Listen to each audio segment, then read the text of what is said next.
Real quick, guys, before we get started, why don't you comment below what vehicle you drive and how much it cost you to do your last oil change, whether you took it to the dealership or did it yourself. I'm just curious, with inflation and everything going on, what you guys paid and how cheap we really are doing this today. I don't think anyone needs to try to be like anybody else. If you're trying to be somebody else, that's gonna come across and people are gonna feel that like, oh, like the fakeness. But when you are being undeniably you and you are passionate about what you're doing, people feel that. It hits different. This is it. This is the new direction. What's going on, everybody? Welcome back to the channel. Behind me we have Tori's 2015 Jeep Grand Cherokee, and we are going to change the oil in it ourselves. I think we're going to save a bunch of money by doing this way. Hopefully it's the cheapest way around.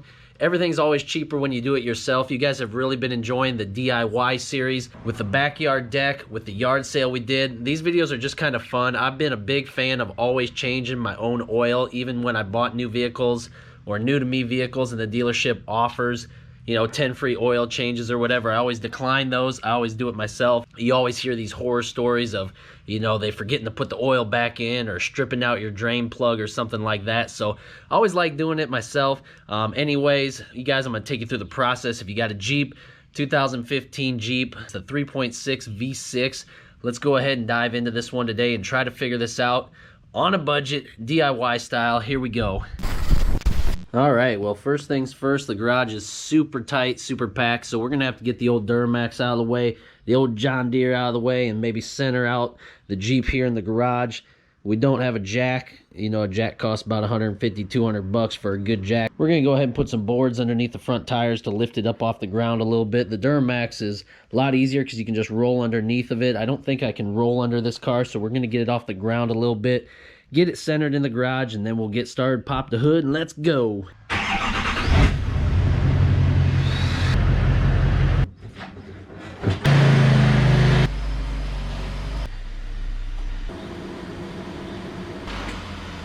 Okay, so now we got the wheels up on the boards here. Gave us just about another 3 inches or so to get that off the ground so we can get underneath of there.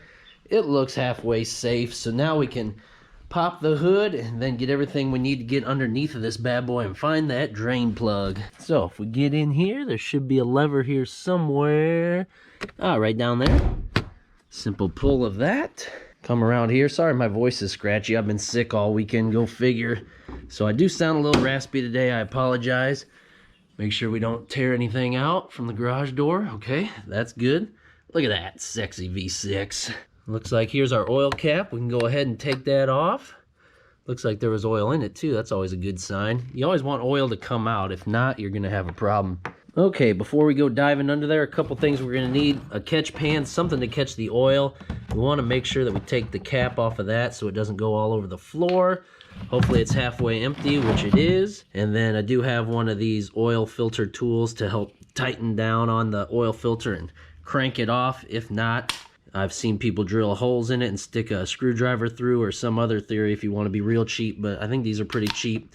Same with this. On the Duramax, I use a 5-gallon bucket if you want to be even cheaper, but gonna need some paper towels too. These are ones that are really cheap that didn't work good in the house. They just move stuff, so they're garage towels.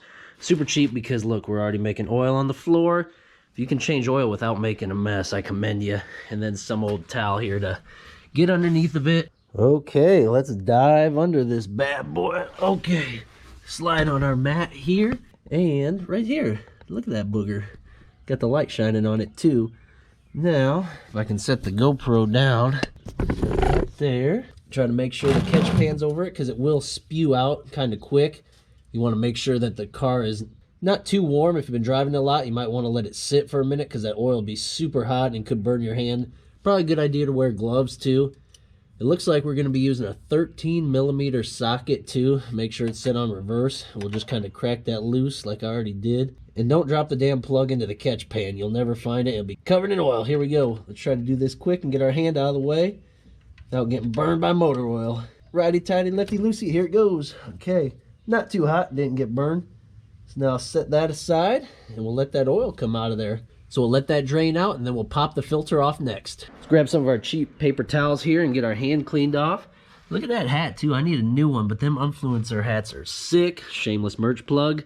Anywho's, let's get cleaned up here, and then as soon as that oil drains out, we can take the filter back off. The oil filter is from the top. All we had to do was pop this cap off of here on top of the motor, and we just saved some money, even cheaper now, because we don't need this special oil filter tool. It looks like we just got to get this off down in here, pop that off, and put the new filter in. We ought to be bing bam boom. And of course I don't have a socket that big to go over top of that, so I wonder if we can pull this off perhaps and see if we can get a different set of tool in there. This off. There we go. Now maybe we can get something on here and get that off of there. Well, we finally got it loose with this crescent wrench, and it fought me and fought me and fought me. I would recommend buying whatever size socket that is, because that was a horrible pain. So here's our filter. Look at that bad boy. Woo! Now let's put that drain plug back in, put some new oil in it, replace this, and we ought to be okay. Okay, now this goes back in there somehow. Now remember, I never claimed to be an expert on any of this stuff. This is just DIY, cheap, trying to save some money and hopefully not messing anything up in the process. So all you mechanics, go ahead and trash talk it below. That is just fine too. Grab our ratchet. Tighten this back up, make sure it's going the right direction, that helps too. Righty-tighty, lefty-loosey, guys. Now you don't want it too tight to where you're gonna strip it out, but definitely want it on there snug. I always take a paper towel and wipe that residual off, otherwise it's gonna look like you got an oil leak when really you don't. So clean that up real nice and we can get out from under this pig pen. Let's get our oil pan out of there. There it goes. Drop that filter. Does that just come out? Just a little bit of mess, not too shabby. Get our tools out from under there. Let's put the new filter in. So guys, before we go putting all the new stuff in, here is what we went with, the Stp high mileage. This vehicle does have 95,000 miles on it. Still in great shape, still got plenty of life left in it, but we're using the high mileage Stp motor oil and corresponding filter.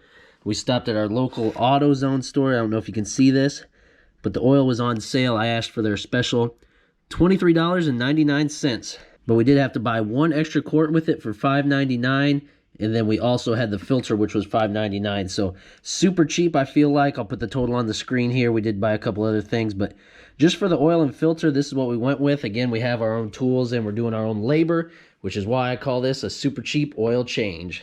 So let's grab our filter here. We got our drain plug in. Let's see what this bad boy looks like. Ooh, it's got an O-ring too. We got to make sure we put that in. Here's our old one. See if we can see what that looks like. Maybe that gasket's around there, that O-ring. Make sure we get that seated right. But anyway, let's pop this old one out and put the new one in. Okay, we got our new filter put on. It just snapped off and snapped back on. It was super easy. And then we'll roll this O-ring down there to create a nice seal. Now when it comes to pre-filling oil filters, I know it's back and forth. I don't know how you guys feel about that. I've never been raised to do it, but I'm sure it does help on larger trucks and whatnot. But on this vehicle, we're not going to pre-fill it. Let me know what you guys think below. So now that we got that on, we can screw this oil filter back down inside here. Make sure it lines up right. We don't want to cross thread anything. Okay, now that thing was going in smooth, and then all of a sudden the O-ring came off, and I was like, oh crap, what did I do? But I noticed the old O-ring was still on there. It was blended in, so I had to cut that off and put the new O-ring on. So you're going to want to make sure that you do that, otherwise you're probably going to have a leak. Okay, now that that filter is on, we can go ahead and grab our funnel. You're going to want a cheap funnel if you got one. If not, you can roll up a piece of cardboard or something to be even cheaper. But let's go ahead and add our oil in here. Again, it's going to take this whole jug here. This is 5W20 motor oil, and this is 5 quarts here plus an extra one.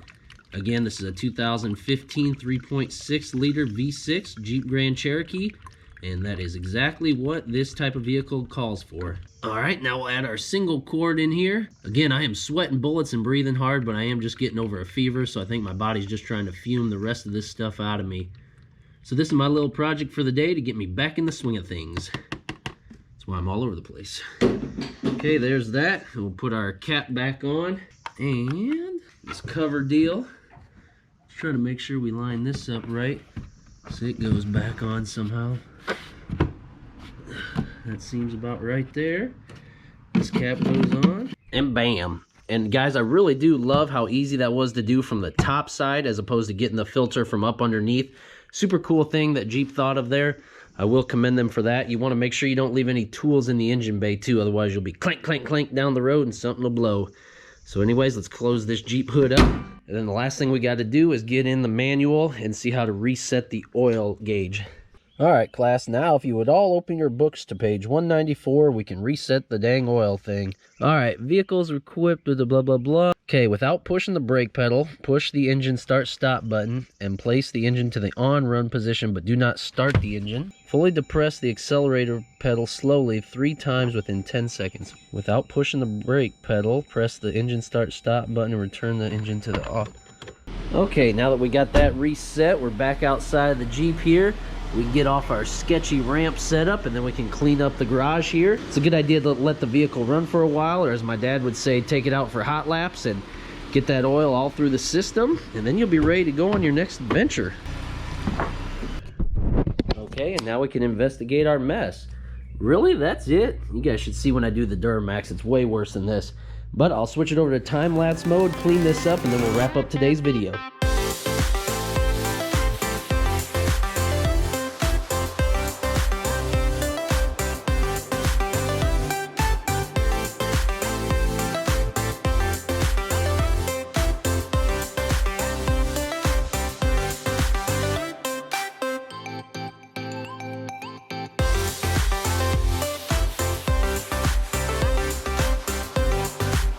All right, guys, we just got everything moved back in and cleaned up. That was super easy. That only took, what, 20 minutes to do, and we saved a ton of money. I'm really excited to see what you guys are paying for these oil changes.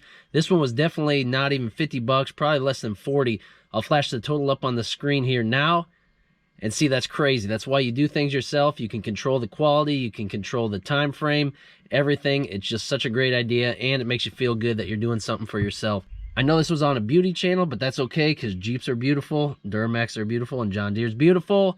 So anyways, guys, I do appreciate you guys for tuning in today. I hope you learned something or stuck around with a guy that knows very little about mechanics and rested yourself assured that you can do this too, because if I can do it, you can do it. But anyways, guys, we're going to be going on a road trip here soon. That's why we changed the oil today, so stay tuned because we got a lot of cool stuff coming your way shortly. Thanks again, guys, and have a great day.